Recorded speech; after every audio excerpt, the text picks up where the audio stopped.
Hi, my name is Tanya Petracca, and my thesis work is Badass. It's currently at the museum, and it's blue-collar women in their uniforms. I chose them in their uniforms because I think that's a statement that we don't always see with women. And I'm surrounded by blue-collar workers all in my family, and they're all men. So when I was going through the process of going through my thesis and picking my project, after speaking with our professor and my classmate, it was a way that I could showcase the one woman in my family that is blue collar, and that's my mom. And I thought to elaborate on that. She's a postal employee, but she's now a postmaster. So even though that is not truly blue collar now, she was always blue collar until she got to that point. So it was important to start there. And then I also mentioned about my great grandmother. She worked in a packing house. So we went with all of them and starting with her. Now, not a lot of people understand what blue collar is. So blue collar is working outside, working with your hands. It's a very traditional role and almost the heart, I guess, of what America is kind of built around, So I actually started with a process that I wanted to shoot the women in a high resolution portrait. And so I had all the women bring black shirts. So I wanted to show them in their plain clothes and then reverse the effect showing them in uniform. So as the process went on, I eliminated those and just elaborated on their uniforms. And I went for a deadpan look, a very serious look on their face, because I wanted it to show their uniforms. And a lot of the women's, their uniforms have reflective material in them, they're brighter, but I also wanted to be able to show even just the plain colored, just as visual as the others. So I went with an all black background. And my vision was to have them large, and I wanted to do that, and I did with that. And to me, it was a big change going to the print that large, and I wanted them as they were. So I only touched up a few things. I kept them how they were, and it was important to make them all even in lighting. So the process was a lot more than I entailed, and I had a couple of reshoots, and but that was it. They had a lot of fun. They did. A lot of them came in with the kind of the attitude that they wanted to look badass. That's how the name came. Even one, it was important to her to have photos to give to her grandsons because they're always on social media. And that's Miss Mary from the Waist Pro, and she just wanted to have something for her grandkids to see. And then it was really neat to sit in the museum, and 6 of the women came that night. And to watch them walk in and see themselves on the wall, even though they had seen some of the photos before, it was cool to see their reactions because it is just so much different up there on that wall. And a lot of them brought their daughters and their kids with them. So, and a few of them have been back since then. They've sent me pictures of them in there when they brought somebody else.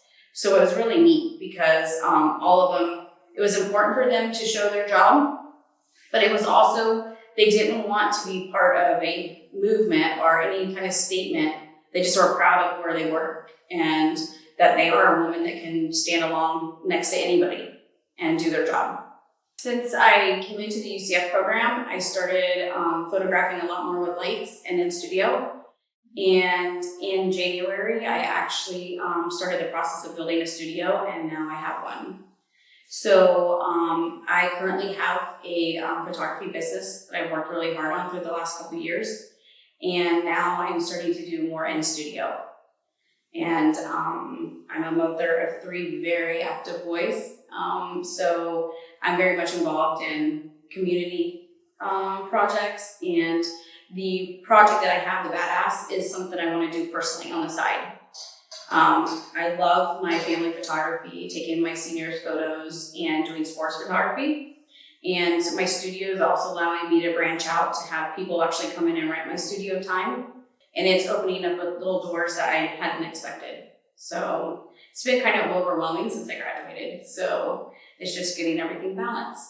I'm very much involved in, family photographs. and I make it unique for every family that's with me. So I don't want them to think a family are going and having photos and be frustrated. I try to make everybody involved. From the time I talk to them, I want them to give me ideas.